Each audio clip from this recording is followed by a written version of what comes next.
Chapter 16. He steps outside for a cigarette before going up to give Craig the reports. His phone rings. It's his mother-in-law. He answers the call and says, "Hey, Garcelia," without looking at the screen. On the other end, there's silence. At once serious and intense. That's when he realized it's Cecilia. "Hi, Marcos." It's the first time she's called since she went to stay with her mother. She looks haggard. "Hi." He knows it's going to be a difficult conversation and takes another drag on his cigarette. "How are you?" "I'm here at the plant. What about you?" There's a pause before she answers, a long pause. "I see you're there," she says, though she's not looking at the screen. For a few seconds she's quiet, then she speaks, but she doesn't look him in the eye. "I'm not well," she says. "Still not well. I don't think I'm ready to come back. Why don't you let me come visit? I need to be alone. I miss you." The words are a black hole, a hole that absorbs every sound, every particle, every breath. She doesn't answer. He says, "It happened to me too. I lost him too." She cries silently.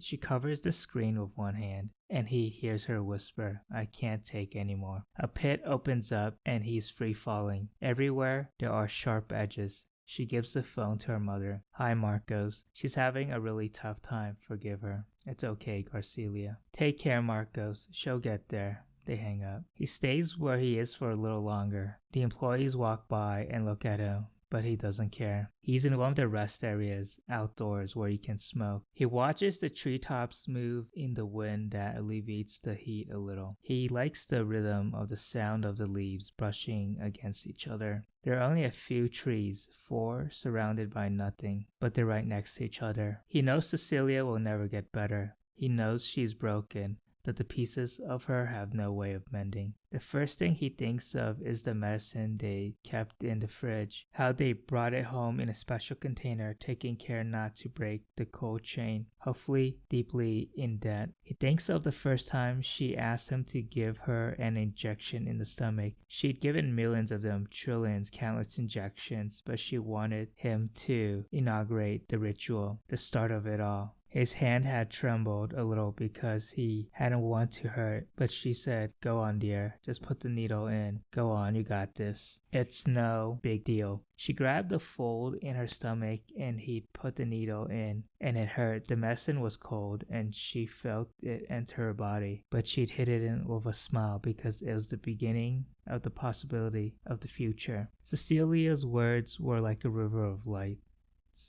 and aerial torrents like fireflies glowing. She'd tell him when they didn't yet know they'd have to turn to the treatments, that she wanted their children to have his eyes but her nose, his mouth but her hair. He'd laugh because she'd laugh, and with their laughter, his father and the nursing home, the processing plant and the head, the blood and the stunners, the sharp strikes would disappear. The other images that come to him like an explosion is Cecilia's face when she opened the envelope and saw the results of the anti-Mallorean hormone test. She didn't understand how the numbers could be so low. She looked at the piece of paper, unable to speak, until very slowly she said, "I'm young, I should be producing more eggs." But she was disconcerted, because as a nurse she knew that youth doesn't guarantee anything. She looked at him, her eyes asking for help, and he took the piece of paper from her, folded it, put it on the table, and told her not to worry, that everything was going to be okay. She started to cry, and he just held her and kissed her on the forehead and the face and said, "Everything's going to be okay," even though he knew it wouldn't. After that came more injections, pills, low-quality eggs, toilets,